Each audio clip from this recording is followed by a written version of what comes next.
24,000 ఎకరాలకు red mark మూసి ముసలం ఆడ అయిపోయింది. ఖమ్మంది నడుస్తుంది. ఏడుదుడుగా 1,00,000 ఇండ్లకు ఎసరు. నదికి ఇరువైపులా కిలోమీటర్ దూరం భూసేకరణ. హిమాయత్ సాగర్ భూ సర్వేతో బయటపడిన గుట్టు. తొలుత 3,200 ఎకరాలు సేకరిస్తామని బుకాయింపు.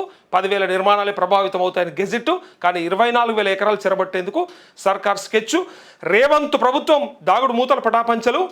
ఏడాది కిందటే బయటపెట్టిన నమస్తే తెలంగాణ అంటూ సరే వీళ్ళ పత్రిక ఏదైనా రాసుకుని కానీ కేసీఆర్ విలువ ఇప్పుడు తెలుస్తోంది. కేసీఆర్ను ఓడించి తప్పు చేసినాం. కేసీఆర్ విలువ మాకు ఇప్పుడు తెలుస్తోంది. రేవంత్ రెడ్డిని గెలిపించి పెద్ద తప్పు చేసినాం. ఎన్నికల్లో ఖర్చు పెట్టిన 1,000 కోట్ల రూపాయలు తిరిగి సంపాదించేందుకు మా ఇండ్లు కూల్చి మా భూములు లాక్కుంటున్నాడు. మూసీ సుందరీకరణకు మా భూములకు సంబంధం ఏంది? మమ్మల్ని వేధించి భూములు లాక్కునేందుకు కాంగ్రెస్ సర్కార్ కుట్ర చేస్తుంది. కేసీఆర్ 10 ఏళ్లలో ఒక్క ఇల్లు కూడా కూల్చలేదు. అట్లే రేవంత్ రెడ్డి 2 ఏళ్లలో చేసిన పాలనంతా కూల్చడం, లాక్కోవడమే. మళ్ళీ వచ్చే ఎన్నికల్లో కేసీఆర్ని గెలిపించుకుంటాం. ఆయన వస్తేనే మాకు మేలు జరుగుతుందని కిస్మత్పూరాలు మూసి బాధితుడు చెప్తుండు. కేసీఆర్ ఏమి కూలగొట్టకుండా లేడు, కూలగొట్టిండు. కానీ అక్రమ నిర్మాణాలను కూలగొట్టిండు. కబ్జా కోరుల గుండెల నిద్రపోయిండు.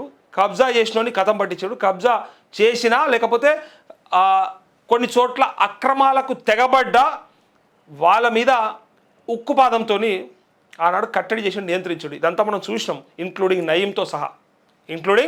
నయీంతో సహా ఏం జరిగిందో మనంతా చూసినాం. టీఆర్ఎస్ అధికారంలోకి వచ్చిన తర్వాత తప్పిదాలు మస్తు మాట్లాడతాం. తప్పిదాలు ఉన్నాయి, లేవని నేను గొప్ప చెప్తలేను, నేను బ్రహ్మాండం అంటలేను నేను.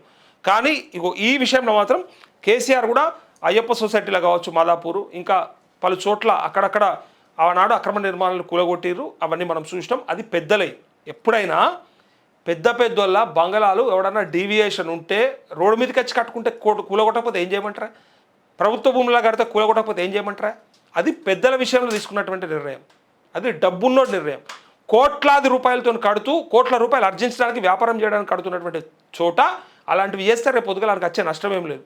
మన దగ్గర 100,000 కోట్లు ఉంటేనే వాడు ఇంకా తెగబడ్డాడు. కానీ 60 గజాలు 50 గజాల పేదల భూములను మాత్రం ఏనాడు ఇబ్బంది పెట్టలేడా? ఏనాడు ఎవ్వరిని ఇల్లు లేకుండా అయితే చేయలేడు. కుదిరితే డబుల్ బెడ్రూమ్ కట్టించిండు, లేకపోతే సపరేట్ ఎక్కుకున్నాడు. చేతనైన కాడికి చేసాడు. నాశనం పట్టకపోతే జరిపాయి కదా. ఇయ్యాల రేపు కదే మనం ఏమనుకుంటాం, చెడు చేయకపోతే చాలు రాబాయి. వాడు మంచి చేయకుండా పర్వాలే, మంచి చేయకుండా పర్వాలే, కానీ చెడు మాత్రం చేయకపోతే చాలని మనం కోరుకుంటాం. పక్క పొంటోని నాశనం పట్టకపోతే చాలు. మనం కూడా అదే అనుకుంటాం. నేను ఎవరికి మంచి చేయకుండా సరే కానీ చెడైతే చేయబోయి అని మంచిగా చెప్పుకుంటాం మనమే. ఇలా అదే కోరుకోవాల్సి వస్తుంది. ఇప్పుడు మనకు మంచి చేసుడు దేవుడు ఎరుగు. ఈ చెడు చేసి నాశనం పట్టుడు కాకపోతే ఇంకేమంటారు దీన్ని? కథం పట్టుడు కాకపోతే ఏంది ఇది? గింత ఆగం చేసాడు అవసరమా? ఇగో ఈ 1,00,000 ఇండ్లకి మొత్తానికి చూసారు కదా. ఇక మొత్తం 24,000 ఎకరాలకి రెడ్ మార్క్ వేసేసిండ్రు. అసలు ఎవరి భూమి ఉంటుందో, ఎవరి ఇల్లు ఉంటుందో, ఎవరి జాగాలు ఉంటుందో, ఎవరి పొలం ఎడిపోతుందో ఏం తెలుస్తలేదు. అంతా ఆగమాగం ఉన్నది. మళ్ళీ వాళ్ళకి ఏమన్నా ఎరకనా, వాళ్ళు ఏమన్నా ఐడియాతో ఉన్నారా, నిజంగా బ్రహ్మాండంగా ప్రజలకు ఎక్స్ప్లెయిన్ చేసి కన్విన్స్ చేసి చెప్పేటట్టున్నారా అంటే ఒక్కడికి చక్కగా చెప్పరాదు, తెలివి లేదు, సోయి అంతకంటే కూడా లేదు.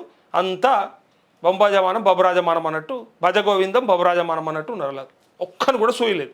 బయటకు వచ్చి కరెక్ట్గా కన్వే చేసే విధానం లేదు, చెప్పే విధానం లేదు, ప్రజలను మెప్పించే పరిస్థితి లేదు, వాళ్ళను ఒప్పించి ఇది చేద్దామని చెప్పి అడిగే పరిస్థితి లేదు. ఇంకా ఈ సిపాయిలు ఇక కాళేశ్వరమో లేకపోతే కొన్ని ప్రాజెక్టులు ఇట్లా రంగనాయక సాగరో లేకపోతే ఇక్కడ మల్లన్న సాగరో అక్కడ సరే, ఎక్కడ సమస్యలు అక్కడ ఉన్నాయి. సమస్యలు వేరు, పరిస్థితులు వేరు. నేను చెప్పేది ఆనాడు అవన్నీ కట్టాలనుకున్నప్పుడు ఇక ఒకవేళ వీళ్ళే కనుకుంటే అది ముందర పడకపో వెనక పడకపో ఇంకా కథం చేద్దురు అందరినీ. గసొంటి ప్రాజెక్టులు ఇట్లా ముందరేసుకుంటే గంతగానం గనిగానం గడితే కూడా ఆడ గింతగానం వ్యతిరేకత రాలే. ఈ ఆడ కూడా గింతగానం జనాలు ఏడవలే. ఏడ కూడా మేము నిరాశ్రయం అయిపోయినాం. ఇక అక్కడక్కడ కొన్ని సరే మల్లన్న సాగర్ నిర్వాసితులు ఇయ్యాలకి కూడా వాళ్ళకి రావాల్సినటువంటి దానికోసం అడుగుతుండ్రు, హక్కు కోసం వెతుకుతుండ్రు, హక్కు కోసం ప్రయత్నం చేస్తున్నారు. అది అలా బాధ్యత, అలా హక్కు అది. కానీ ఇయ్యాల్సిన కాడికి ఇచ్చి మెప్పించి ఒప్పించి చేసిర్రు. అది గొప్పతనం అంటున్నా. ఇవాళ మనకు అది లేదా? నాశనం పట్టుడే మనకు వచ్చాయి.